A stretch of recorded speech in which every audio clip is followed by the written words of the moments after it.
벤저민 그레이엄은 가치 투자의 아버지로 불린다. 그의 투자 전략은 꽁초 전략으로 알려져 있는데 제자인 워런 버핏이 남이 버린 꽁초를 주워서 공짜로 담배를 피우는 것처럼 남들이 쳐다보지 않는 저평가된 주식에 투자한다는 뜻에서 붙여준 별명이다. 꽁초 전략이 그의 전략을 깎아내리는 말이라는 평가도 있다. 하지만 그만큼 그레이엄은 남들이 매력을 덜 느끼는 무량주에 관심을 가졌다. 그는 주식 가치와 기업 가치 간의 차이가 커진 기업들을 매수해 손해보지 않는 투자를 하는 것을 중시했다. 가치 투자라는 새로운 전략을 수립했고 성과도 냈다. 그가 1925년 설립한 그레이엄 뉴먼 투자회사는 30여 년간 17% 이상의 연평균 수익을 달성했다. 그레이엄이 13살이던 1907년 어머니가 투자했던 US 스틸이 파산하면서 큰 타격을 입었다. 이후 그는 가족의 생계를 책임지며 학업을 이어갔다. 뛰어난 천재성은 가난도 막지 못했다. 컬럼비아 대학교에 입학해 1914년 차석으로 졸업했다. 당시 학장은 훌륭한 학생을 추천해달라는 뉴욕 증권거래소에 그레이엄을 추천했다. 그는 채권부에서 보조원으로 일하며 채권을 발행한 기업들을 분석하기 시작했다. 이때의 경험으로 그는 충분한 가치가 있음에도 주식시장에서 저평가되고 소외된 종목을 찾아내는 안목을 키울 수 있었다. 하지만 그레이엄도 1929년 경제 대공황이 가져온 주가 대폭락은 피하지 못했다. 이후 그는 결코 돈을 잃지 않는 것을 목표로 하고 투자했으며 이 목표를 이루기 위해 올려다보기 전에 내려다보는 것을 좋아했다. 이미 오른 주식보다 오르지 못한 주식을 찾았다는 뜻이다. 모든 자산이 매각되고 부채가 청산됐을 때도 여전히 남는 것이 있고 주가의 이익이 다 반영되지 않은 저평가 종목을 선호했다.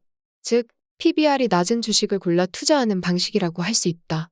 그는 특히 안전마진을 강조했는데 채권 수익률과 EPS 등 기업 수익력을 비교해 채권의 이자를 지급하고도 돈이 남아야 그것이 안전마진이라고 정의했다. 자신이 쓴 책 현명한 투자자에서 안전마진이 확보된 20개 이상의 종목에 분산 투자할 경우 특별히 나쁜 상황만 아니라면 10중 8구 좋은 실적이 나올 것이라며 대표주에 투자하면 대단한 통찰이나 성견지명 없이도 성과를 얻을 수 있다. 라고 강조했다. 안전마진을 확인하려면 호황기가 아닌 불황기 실적을 보는 것이 필요하다고 했다. 그는 투자자들이 큰 손실을 보는 것은 우량주를 높은 가격에 매수할 때가 아니라 호황기에 부실주를 매수할 때라고 지적했다. 호황기에 기업이 내는 이익을 정상 수익력으로 생각하고 안전하다고 착각하는 것이 문제라는 얘기다. 자산을 강조했지만 성장성을 놓친 것은 아니다. 기업을 분석할 때는 성장성도 고려해야 한다고 강조했다. 특히 꾸준히 성장하는 기업인지 판단하기 위해 최근 3년간 성장률과 함께 10년 전의 3년간 성장률을 비교해 볼 필요가 있다고 조언했다.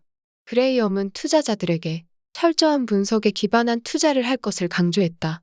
채권부에서 기업의 재무제표를 꼼꼼하게 살펴 투자 여부를 결정했던 그다운 조언이다. 그레이엄은 사업처럼 하는 투자가 가장 현명한 투자라며 다음의 4가지를 강조했다. 1. 자신이 하는 사업을 제대로 파악해야 한다. 2. 대리인의 실적을 충분히 이해하고 감독할 수 있으며 대리인이 유능하고 정직하다고 믿을 근거가 확실할 때 사업 운영을 맡겨야 한다. 3. 합당한 이익을 기대할 수 있다는 확실한 계산이 나오지 않으면 사업을 시작해서는 안 된다. 4.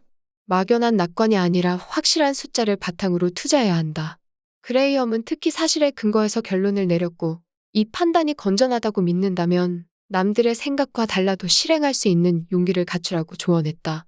다만 투자하려는 대상에 대한 지식이 충분하고 올바른 판단력을 갖췄을 때 용기를 내야 한다고 했다. 인간의 본성은 시장의 흐름을 따라가려 하기 때문이다. 확실한 근거 없이 감으로 접근하는 투자를 할 바에는 펀드에 맡기는 것이 낫다고도 했다. 전반적으로 펀드 실적이 시장 실적과 비슷한 수준을 유지했기 때문이다. 그레이엄은 10년 동안 투자한다면 일반 개인이 직접 투자할 때보다 펀드에 투자할 때 성과가 더 나을 것이라고 했다. 우선주에 대한 투자에도 주의가 필요하다고 지적했다. 높은 배당을 기대하고 하는 투자 방법이지만 회사가 언제든 배당을 중단할 수 있기 때문이다. 그는 무엇보다 가격이 저렴할 때만 매수해야 한다고 조언했다. 빚을 내서 투자하는 것 또한 경계했다. 증권사에서 돈을 빌려 투자하는 것은 투자가 아닌 투기라며 증권사는 신용매수가 투기라는 사실을 고객에게 알려야 한다고 말했다.